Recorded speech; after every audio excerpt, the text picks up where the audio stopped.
I was working at a financial firm in New York City with a bunch of very smart people, and I had a brilliant boss I much admired. I went to my boss and told him I was going to start a company selling books on the internet.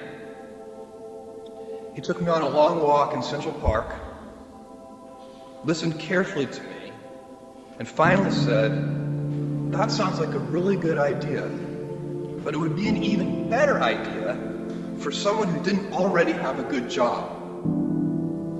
You can have a job, or you can have a career, or you can have a calling.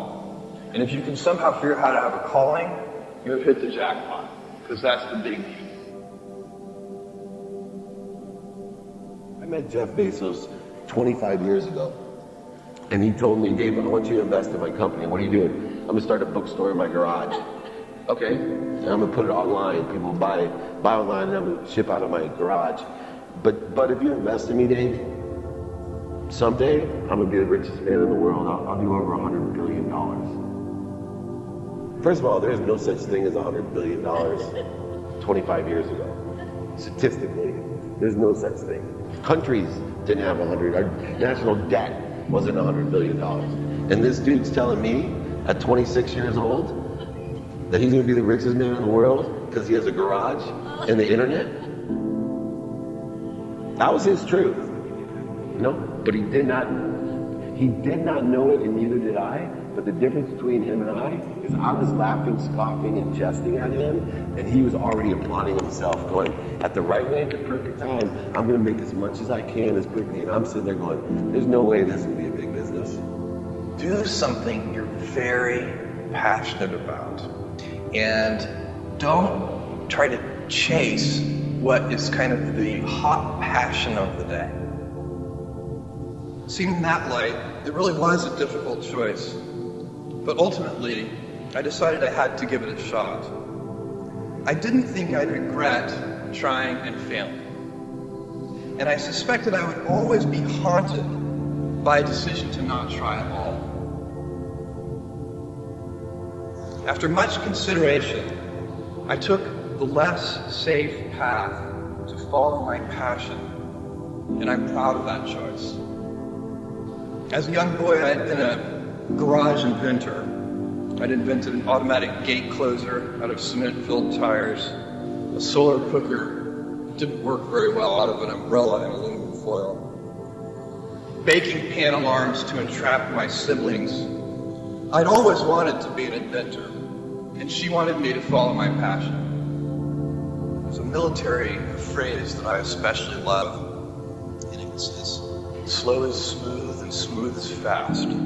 And I have seen that in every endeavor I've ever been in. That's the kind of thing that really allows you to make progress. You know, you get certain gifts in life and you want to take advantage of those.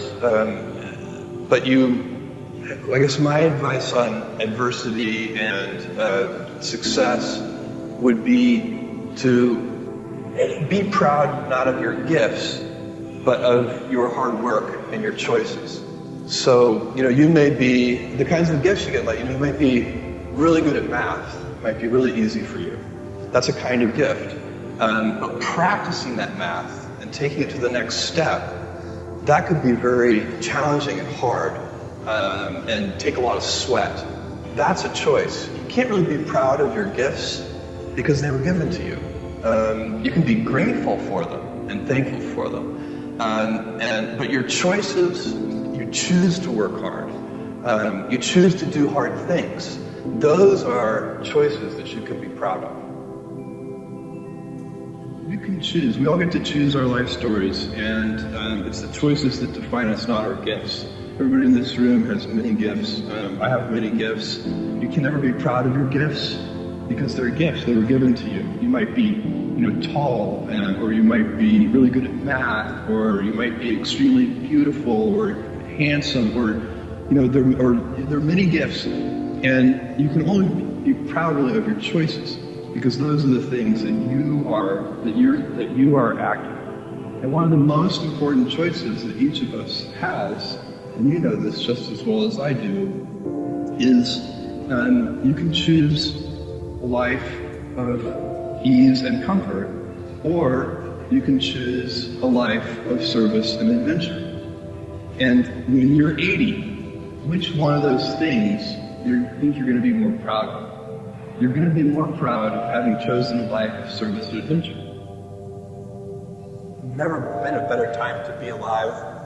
It's just an incredible the amount of inspiration that the world generates for me, and I think for a lot of people. It's insane, the amount of change and invention and opportunity.